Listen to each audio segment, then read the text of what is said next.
actually believed this is what we're doing now is only a rehearsal. You know, I'm going somewhere else. I will see my mum and dad at some future point. And I talk about them every day. I look in the clouds and see them sitting there holding hands every day. He used to hate the cold, my dad. And when it's cold and grey like it was yesterday morning, I think, he won't be happy. He's up there, he will not be happy. When they met, when my mum was 14, and he always said that one of his friends at school, my dad was 12 months older, one of his friends at school said, "Barney, you leave that girl alone, she's too good for you." And she borrowed twopence off him to buy her a cup of tea when she started work. So, and they used to sit and hold hands in Birkenhead Park, and he was very much, you know, it was a love story. They did everything together. They only had my brother and I. They said they had one of each and there wasn't any other kind. I don't know what they'd make out of today's circumstances, but one of each, you know, there's no other kind, so that will stop now. And my brother and I were the centre of their life. Everything was doted on us. My mum had cancer, but she was such a fighter. So she'd be early 60s, such a fighter, that when she'd had the surgery, she had bowel cancer, when she'd had the surgery, her attitude was, "I've had cancer, I haven't got it now," and that was it. She had no chemo, no radiotherapy, that was it. And just lived another 20 plus years, cancer-free. My dad then was diagnosed with epilepsy in his 60s.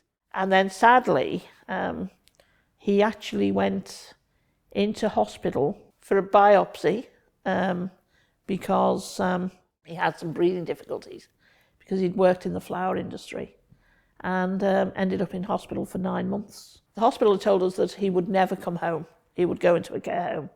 And we said, no. He will not go into a care home. We will pay for him to be nursed at home. And my mum, then it was a role reversal. My mum became his carer. And he did really, really well. He went back to driving. He was fine. He went back to his politics. Because that was the generation they were fighters. And he was doing really well. And then, even more sad, my mum was diagnosed with dementia. So all their plans for their retirement years had just been dogged with ill health. And then one day I was at a fundraising dinner for the charity I worked for then, and my phone went in the middle of the Lord Mayor's speech, and my phone went, and he said, "Where are you?" So I said, I'm out to dinner, Dad. What's the problem? And he said, "I went to the doctors this morning." He said, he wanted me to go to the hospital because I had some indigestion last night. So I said, right, okay, I'm on my way. And I was in Chester. They lived on the Wirral still. Drove down the M53 at about 100 miles an hour. And he had this letter to present to the hospital, which he decided not to go to because he'd driven to the doctors and he said, "I'll drive." And I said, "You will not." And I remember dropping him off because he was physically disabled because he had a replacement knee and he struggled at times to walk. I dropped him off. By the time I'd parked the car and went back, he was wired up to a machine because the doctor had written a letter to say that, he'd had a heart attack, and he never came home. He was in Arrow Park Hospital for nearly 4 weeks. More than 4 weeks. They kept telling us that he was going over to Broad Green in Liverpool for heart surgery. And we put in place carers so that my mum had somebody sitting with her all day as well. And my brother and I shared the care overnight. And he was in Arrow Park, tickety-boo, thought everything was fine. As far as we were concerned, he was just going to go and have a couple of, a bypass, and he'd be home. I was terrified. And he said, "Oh, fine." He said, I'll just go and have my op and I'll be back home. So I said, okie dokie. And I went and stayed with my mum overnight. He was transferred to Broad Green. He rang me and said, I'm just driving through the gates of Broad Green Hospital. I'll see you tomorrow. On the Sunday we went to see him, and while we were sitting with him, the consultant came and chatted to him. But you could tell from the tone of the consultant's conversation it was more serious than just going in for a bit of a bypass. He had the op Monday and never regained consciousness. And on the Thursday, my brother and I took the decision to withdraw treatment. At his funeral, I actually said, my dad was going nowhere. He thought he was going to live forever. He said, I have 3 wishes. I want to win the lottery and open a care home just for your mum. Her own care home. He said, I want Arthur Scargill to be the president of the UK. And I want to live one day longer than your mother.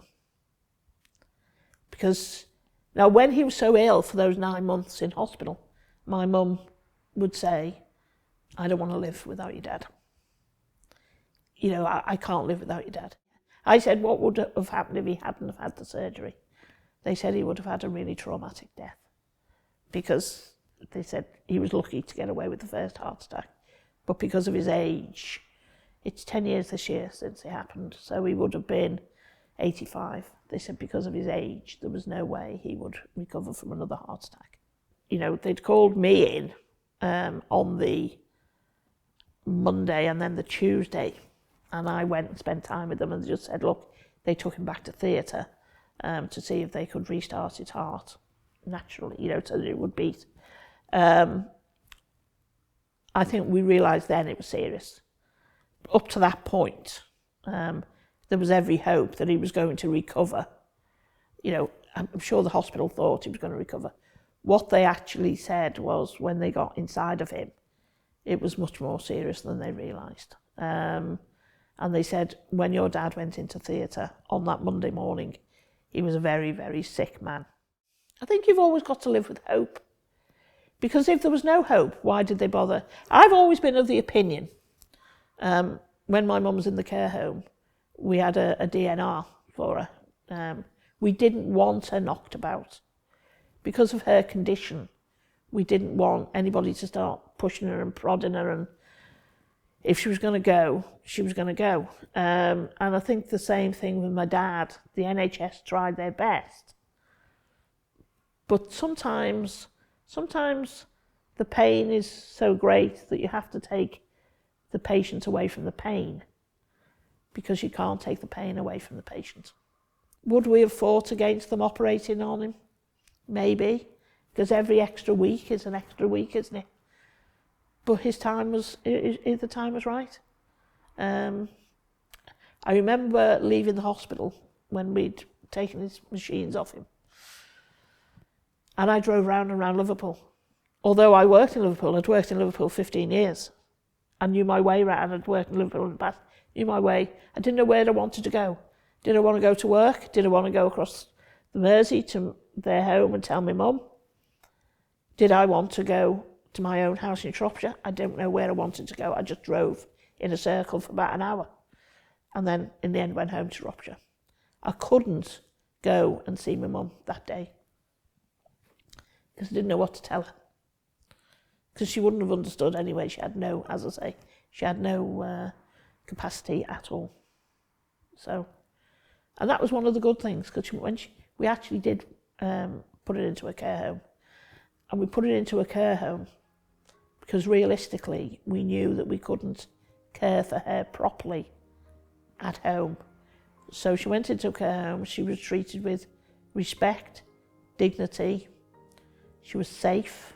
She lived there till the day she died, and in fact nobody was with her when she died. They checked on her at about 5:30 in the morning, and she was fine. By 6 o'clock she'd passed away. Just probably had a heart attack.